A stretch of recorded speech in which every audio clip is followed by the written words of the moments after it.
எல்லாருக்கும் வணக்கம். நான் இன்றைக்கி ஒரு முக்கியமான விஷயத்தை பற்றி பேசணும். இவிஎம் சம்மந்தமானது. டிவியில் இன்னமும் இவிஎம் ஹேக் பண்ண முடியாது, சுப்ரீம் கோர்ட் வந்து அதை ஹேக் பண்ண முடியாதுன்னு சொல்லிட்டாங்க அப்படின்னு சொல்லி முட்டு கொடுத்துட்டு இருக்காங்க. ஆனால் சுப்ரீம் கோர்ட்டுக்கு வந்து அதை செக் பண்ணுறதுக்கான எந்த நாலேஜுமே கிடையாதுன்றதை யாருமே புரிஞ்சுக்கிறது கிடையாது. அதாவது ஒரு 2 கேள்விகள் வந்து திரும்ப திரும்ப வைக்கப்பட்டுக்கிட்டே இருக்குது. ஒன்று, இவிஎம் வந்து அதே மெஷின் தான், அந்த காலத்துலேயும் அதே மெஷின் தான் யூஸ் பண்ணிகிட்டு இருந்தோம், இப்போவும் அதே மெஷின் தான் யூஸ் பண்ணுறோம். அப்போ ஜெயிச்சப்போ நீங்கள் ஒன்றும் கம்ப்ளைண்ட் கொடுக்கல, தோற்றதுக்கப்புறம் கம்ப்ளைண்ட் கொடுக்குறீங்கன்னு சொல்கிறாங்க. இது ஒன்று. ரெண்டாவது, இவிஎம் கூட வேறு எந்த டிவைஸுமே கனெக்ட் பண்ணல, அதுக்கு ப்ளூடூத் கனெக்டிவிட்டி, வைஃபை அந்த மாதிரி எந்த விஷயமே இல்லை, அதனால் அதை வந்து ஊடுருவே முடியாது அப்படின்னு சொல்லி இன்னொரு கருத்து இருக்குது. இந்த ரெண்டுமே வந்து தப்பு அப்படிங்கிறத நான் இப்போ ப்ரூவ் பண்ணுறேன், நல்லா கேட்டுக்கோங்க.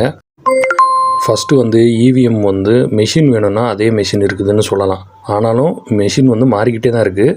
அதில் வந்து வெர்ஷன் மாற்றுறாங்க, மெஷினும் மாறுது, கூட விவிபேட்டெல்லாம் பின்னாடி தான் ஆட் பண்ணுறாங்க. அந்த மெஷினில் விவிபேட்டே கிடையாது. அப்போது முதல்ல கொடுத்த அந்த மெஷினுக்குள்ளார சாஃப்ட்வேர்னு ஒன்று இருக்கும். அந்த சாஃப்ட்வேர் என்ன சொல்லுதோ அதை தான் அந்த மெஷின் செய்யும்.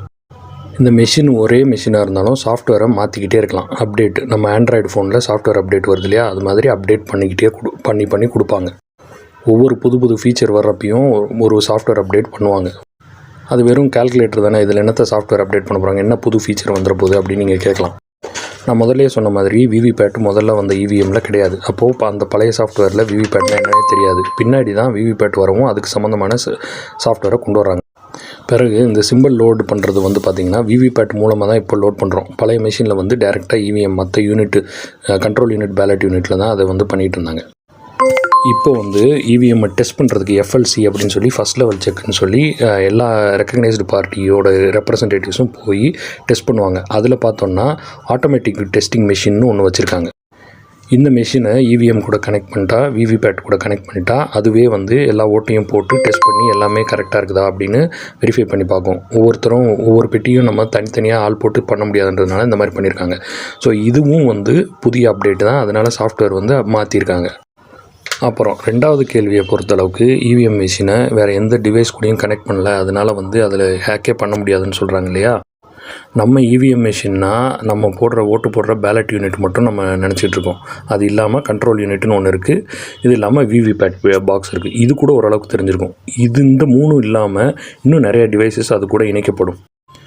ஒரு எக்ஸாம்பிள் என்னென்னா, இப்போது இந்த பாக்ஸ்லலாம் சின்னங்களை ஏற்றுறதுக்கு எஸ்எல்யூ, சிம்பிள் லோடிங் யூனிட் அப்படின்னு ஒரு யூனிட்டை வந்து கம்ப்யூட்டர்லேருந்து சின்னங்களையெல்லாம் ஏற்றி அந்த எஸ்எல்யூவில் ஏற்றி அந்த எஸ்எல்யூவை இந்த பாக்ஸில் கனெக்ட் பண்ணி சிம்பிள்களை ஏற்றுவாங்க.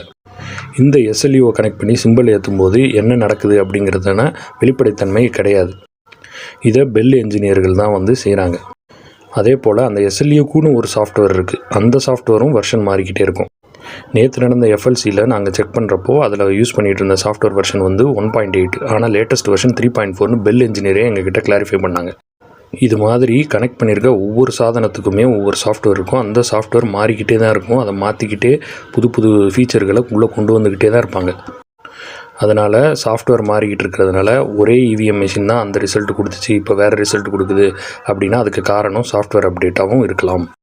அதே போல் எந்த டிவைஸுமே இன்டர்நெட், ப்ளூடூத் எதுவுமே இணைக்கலனாலும் பரவாயில்ல, இந்த எஸ்எல்யூ மூலமாக சிம்பிள் ஏற்றும்போது நம்ம பிசி, அந்த கம்ப்யூட்டர்லேருந்து சிம்பிளை ஏற்றும்போது இந்த பிசியில் ஏதாவது வைரஸ் இருந்து அல்லது வெளிநாட்டிலேருந்து ஏதாவது ஒரு வைரஸ் அதில் அட்டாக் பண்ணியிருந்துச்சுன்னா அது மூலமாக இவிஎம்லேயும் அதை வந்து ஹேக் பண்ணுறதுக்கு வாய்ப்பு இருக்குது. இது மாதிரி ஒரு மெத்தடை யூஸ் பண்ணி தான் ஈரானில் இருக்கக்கூடிய அவங்களுடைய அணு ஆயுத கிடங்கில் அவங்க அந்த அணு ஆயுதங்கள் தயாரிக்கிறதுக்கான சென்ட்ரிஃபியூஜ்னு சொல்லுவாங்க, அதில் ஸ்டக்ஸ்நெட் அப்படின்ற வைரஸை இன்டர்நெட்டே இல்லாமல் அந்த மெஷின்களுக்குள்ளார இறக்கி அதை வந்து ஹேக் பண்ணாங்க.